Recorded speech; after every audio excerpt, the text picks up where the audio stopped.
Buying a house on your own in the UK is not easy for most. It's all over the news how difficult it can be to save to buy a property. I've already created a video on how parents can help you get onto the property ladder, but what's the next step after that? How do you buy a property in the UK on your own?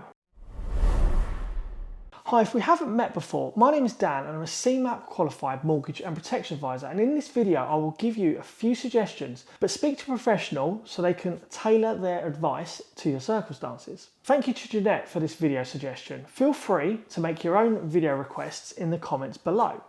So let's jump right in. It can be possible to buy a house if you're on your own, even though it may seem impossible. With the coronavirus rearing its ugly head, there is no doubt it's made the whole process more complicated and difficult.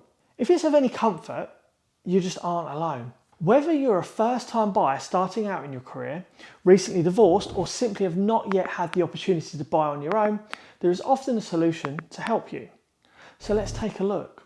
Currently, we have the 95% mortgage guarantee scheme, which is intended as a temporary measure and ends in December 2022. Whether this gets extended is yet to be seen. So what is the 95% guarantee scheme?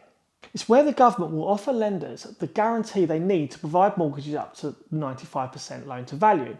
These are subject to the usual affordability checks for a 95% mortgage, so if you're low on income, this may not be the best scheme for you. This is where Help to Buy may come in handy. So what is the Help to Buy scheme? This is where you put down a 5% deposit and you then borrow an equity loan to cover from 5% up to 20% of the property price of the newly built home. If the property is in London, you can borrow up to 40%. I've created a video on this very subject here.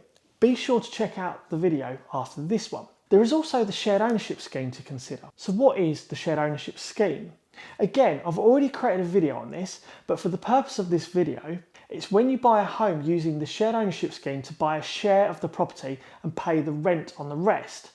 The share you can buy is usually between 25 and 75%, and you can buy a 10% on some homes.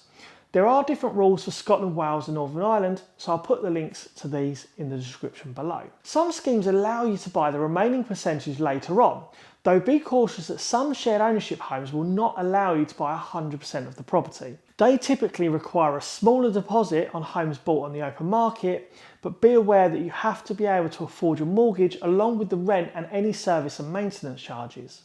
There may be restrictions on the changes that you can make to the property, and selling can be more difficult compared to a property that isn't on the shared ownership scheme. To compare the main differences between shared ownership and Help to Buy, please watch this video after this one. I appreciate I've so far covered off buying a property on your own, but what about remortgaging on your own? Well, you can do this too. Hopefully your property value has gone up, and at the time of recording, we've recently had a surge in property prices, mainly due to the stamp duty holiday which was put in place by the government.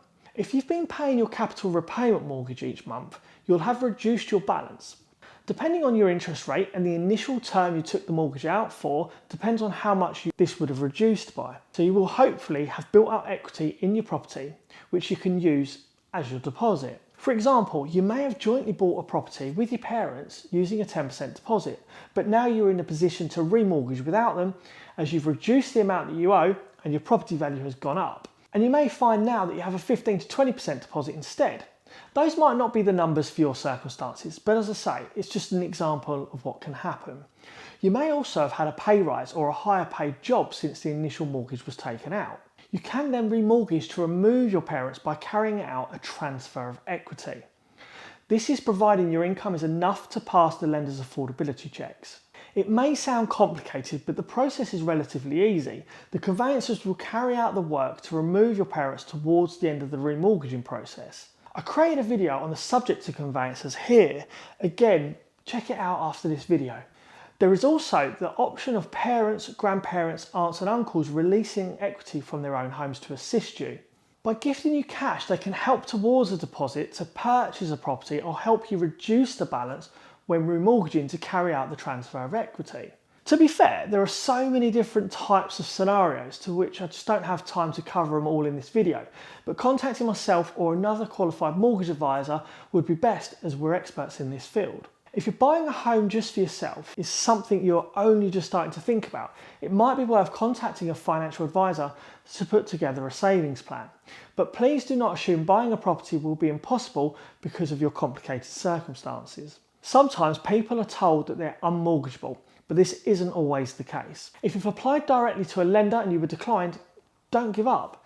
Different lenders have different criteria and thresholds for affordability and credit scoring. So by only applying to one lender, you aren't necessarily doing yourself any justice. That being said, do not make multiple applications at any given time. I know that this sounds like a contradiction, but there is a fine line. You should carry out thorough research before applying for a mortgage or approach a mortgage advisor like myself who'll know which lenders are best suited for your circumstances and which aren't. Consider all of the costs. A lot of people look at the price of the property they want to buy, but they don't consider solicitor fees, stamp duty, any product fees, the cost of furnishing the home or hiring a removal van. I've read that buyers should add another 15% on top of the property, but I'm not sure how realistic this is. But do make sure you calculate all your costs properly. Affordability is the first thing you should consider before looking at schemes that apply to your circumstances. Stamp duty, is it waived or not? Many first-time buyers assume that stamp duty will be waived thanks to an exemption for first-time buyers. However, this only applies to homes below the price of $300,000. If you do struggle to buy a property on your own and you need some ideas on how to become a homeowner with the help of others, then check out this video. Please remember, as a mortgage is secured against your home, it could be repossessed if you do not keep up with the mortgage repayments. Thank you very much for watching, and I'll see you next week.